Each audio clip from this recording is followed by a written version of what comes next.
Hello, welcome back. It's another Monday and I don't have any drawing or artwork to tell you about this week at all. Like I said last week, I was going to take a little bit of time off drawing after finishing that Newcastle drawing. But I thought I'd tell you a bit about what I've been up to and future plans. I thought I'd do it while me and Wilbur are out for a walk on the canal. So hopefully you can hear some nice birds. The motorway isn't too far away. Oh, there's a deer.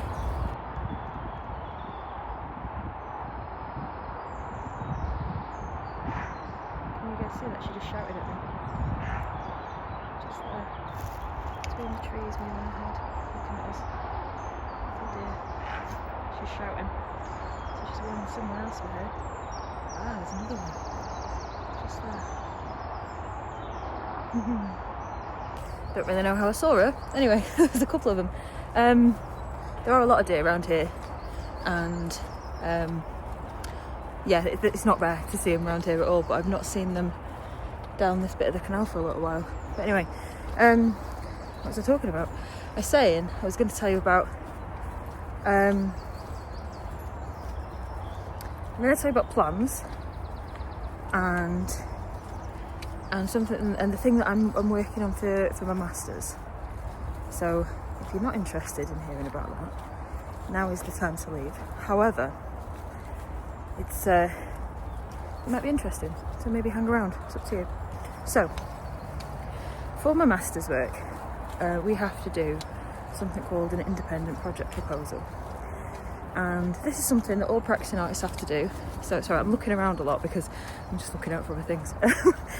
Which is how we see deer. I do something called an independent project proposal, which is something artists have to do to bid for commissions, bid for projects, bid for residencies, things like that. And what it is, you have an idea. You say, "This is my idea.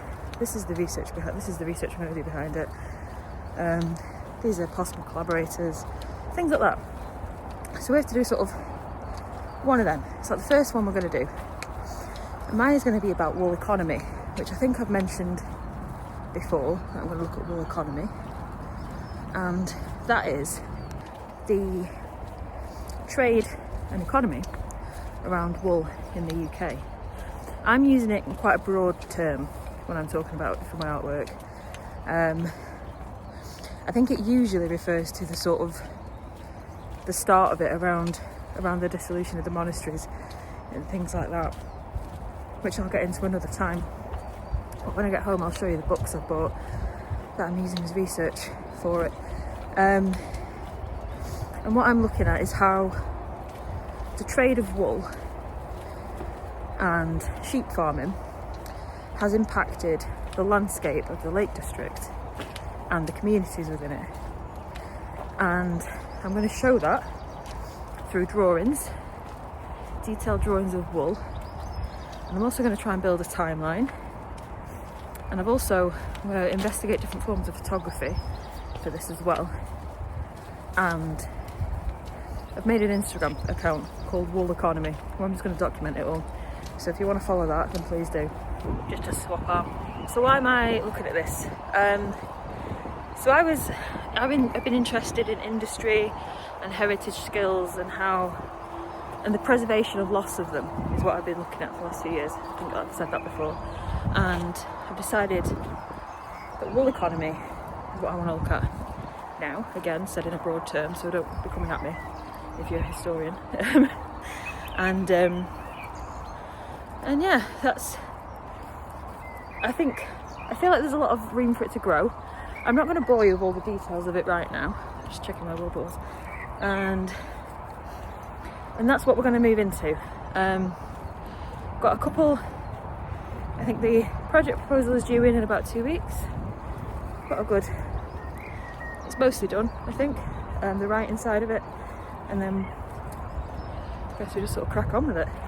So yeah, as I said, I'm not going to go too much into it now, but the reason why I've included landscapes in it and stuff like that doesn't mean I'm going to be painting landscapes necessarily. I might photograph some landscapes and document them and communities, is because wool car peddling going over the bridge there. So sheep farming and the Herdwicks massively shaped what the Lake District looks like in terms of, you know, they're obviously grazing high up on the fells, etc. So a lot of the reason the Lake District looks how it looks is because of sheep farming.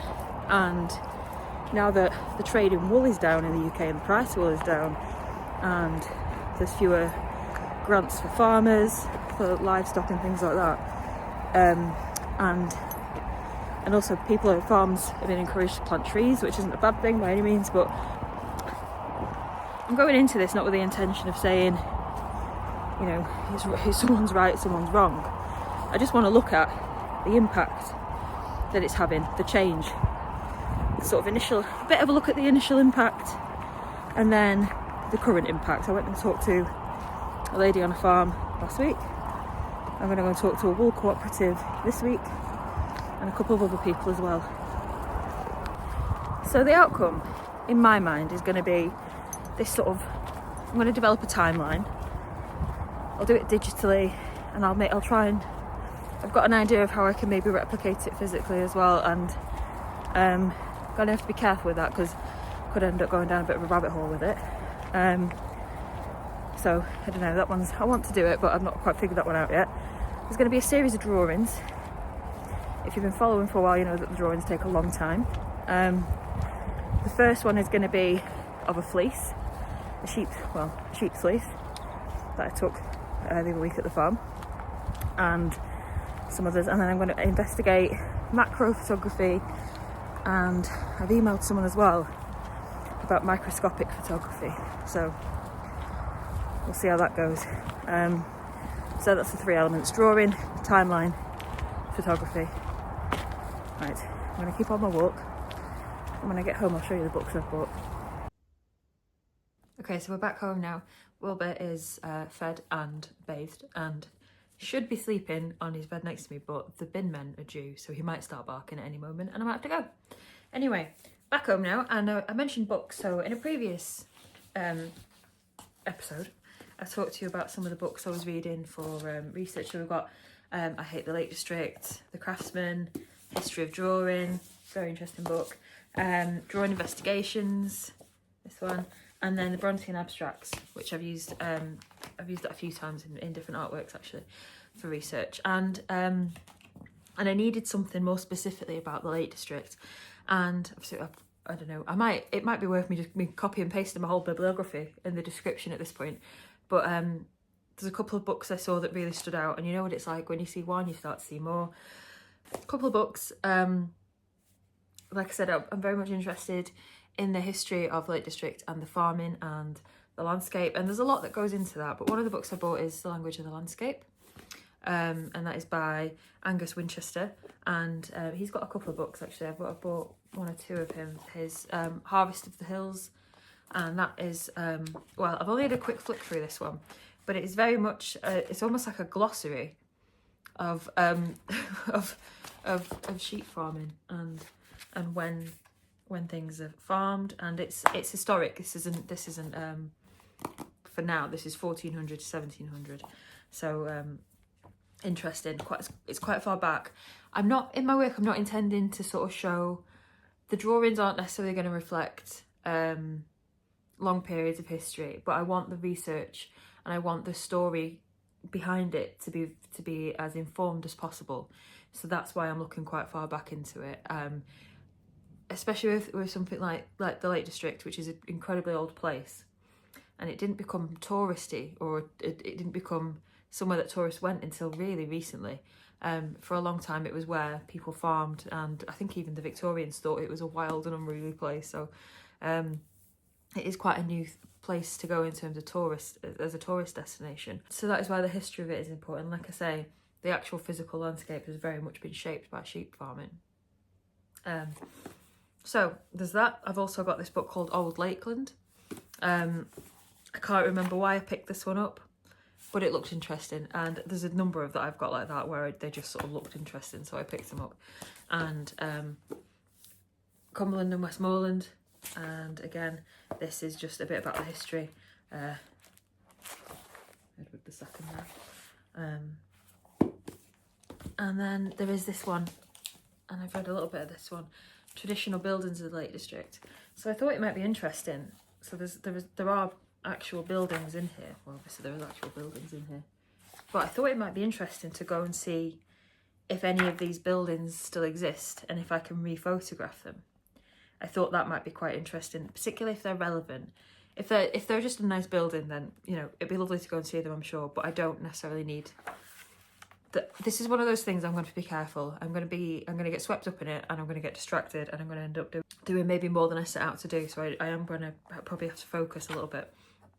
But there is an element in this of the houses and the buildings and the farms. I know that some of these buildings still exist, actually. I recognise some of them. So the actual buildings and what they're used for in the Lake District is shaping the economy within the Lake District now. So I'm not sure how familiar people here are with the Lake District, but especially during the pandemic, it became very clear how many second homes were in the Lake District, and also how many locals have been priced out of the houses, and how many people are moving to the Lake District from elsewhere. And again, like I said, I'm not saying anyone's right or wrong here. I'm looking at it. I'm just looking into it, and I'm just going to say this is what is happening. And these are my reflections on it, or this is the impact that it's having on people there. So the buildings are quite important. There are a lot of buildings that for centuries have been working farms and are now holiday homes. And that is directly because of the lack of need for sheep's wool, or the lack of purchase of UK sheep's wool, and farmers not being able to sustain that and then leaving and selling their houses as holiday homes, or as people selling off people unfortunately sadly dying, and then their land being split up and split across different things. So there's a lot to think about, and with this. And like I say, I think every now and then I'm going to have to refocus myself on this, but it is going to be, I feel like this has got quite a lot of potential and depth to it, but I am going to have to remain focused. I'd be interested to know what you guys would like to hear out of this, or if you're thinking this is nonsense. You don't need to tell me that, because I'm going to do it anyway. But if there is something you would like to hear or know about, or if there's something you've heard that you think might be of interest, then do let me know about. Like I say, could look at wool economy across the whole of the UK, across the whole of Britain, but that is too big. It's too big. I want to look at it specifically in the Lake District, and because that is what my work has been on. It's been about heritage crafts and industries in the Lake District. A lot of my work for the last few years has been all about the Lake District through other things. So that is what we're looking at. Okay, the only other thing is, a few weeks ago I mentioned that I'd launched a Pay What You Feel sale on my Ko-fi page. I keep calling it Ko-fi. I don't know if that's what it's called, but no one's corrected me yet, so I'm going to keep calling it Ko-fi. And that has got photographs I've taken on it. A lot of the photographs are in the Lake District. Some of them are of much closer to where I actually live. Some of them are of other places. And they're mostly landscapes. I've put the barn owl pictures I took up there as well. And the idea is, it's photograph print. You can pay what you feel with a minimum. There's a minimum price of £5 for A4, and £7 or £8, can't remember which, for A3. And then I am asking that you pay postage as well, otherwise that's where you lose money. You lose money on the postage. Anyway, it's where I lose money, as on the postage, sorry. That's what I mean. So that's Pay What You Feel offer, and that all money from that is going towards paying for it's going towards my master's work, and it's going towards a residency opportunity that I've got in September. And so any support you can offer, and you don't, obviously I'm not asking for money for nothing. You can buy a print with that, and like I say, it's Pay What You Feel. There's just a minimum price on it, so I'm not losing money. Also on the Pay What You Feel is the Tiny Bee, if you remember that. So that's the latest Tiny Bee, and that is as a Pay What You Feel on my Ko-fi page as well. It does have a minimum price. I think it's £50. Normally, when I've sold these in galleries, they've sold for £200 in galleries, and obviously the gallery takes a cut of that, but that's it's £50 on there, Pay What You Feel. So if you do want a Tiny Bee, then that's probably the only time there's going to be one on there for that amount. They are usually quite popular, They do normally sell quite well, but that one, no one's bought that one yet, so it's still there. Okay, well, that is all for now. And next week, I think I might have told you I was going to do it this week, but I haven't got around to it. Next week, I'm going to show you my new macro lens that I bought for my phone. That's and other things too. I'll show you other things too, but that's the main thing. I'm going to show you next week. So, as always, have a look at my shop, have a look at my Ko-fi, follow me on Instagram and TikTok for midweek updates, and shorts as well. I do actually keep posting shorts. They get taken down sometimes. I think the music on them is not allowed. But anyway, right. I'll see you soon and have a lovely week and bye bye.